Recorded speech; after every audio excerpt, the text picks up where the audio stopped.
जय जगन्नाथ सांग मैंने आज गोटे आम सिंपल गोटे रिजनिंग करवा आस देखा रिजनिंग पूरा इजी तरीके करवा रिजनिंग पूरा भल भाव देखा कौन आम रिजनिंग अच्छी रिजनिंग हूँ क्वेश्चन कौन अच्छी क्वेश्चन अच्छे कौन 4:60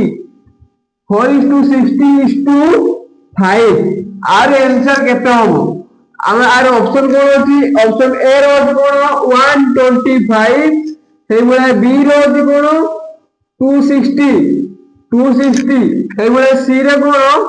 120 और डी रो 175 एतिक ऑप्शन अच्छी एटा कई भाया हम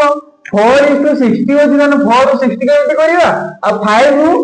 आर आंसर के काढ़ा जदि जो जानी निहाती भाव आम कमेंट बॉक्स अच्छी कमेंट बॉक्स आंसर दिखाँ जो जानी ना देखो आम स्टेप बाय स्टेप करवा केमी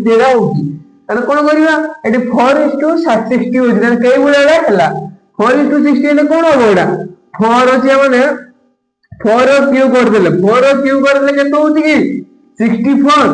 64 हेगला 64 हेगला आपको -4 करदे 64 -4 करदे ताले एटा केते होची 60 एटा ना भारी बोला के आंसर 4:60 आर आंसर भारी बोला 60 ताले सेही भलिया पड़िया 5 को ताले केते हो ताले 5 जदी क्यू करदे 5 जदी हमें क्यू करदे केते होची कि 125 से बड़ा कौन करले 60 माने 4 थिला माने 4 वाला करले 5 होची माने 5 माइनस करिवा 5 माइनस करले कौन हो 120 ताना हम राइट आंसर कौन 120 ताना हम ऑप्शन केते होची सी ऑप्शन 120 जदि ए भलिया आंसर भलो भलो माने क्वेश्चन चाहते रीजनिंग क्वेश्चन ता निहाती भाबरे आम चैनल को सब्सक्राइब करंतु एंड लाइक करंतु शेयर करंतु रोची जय जय।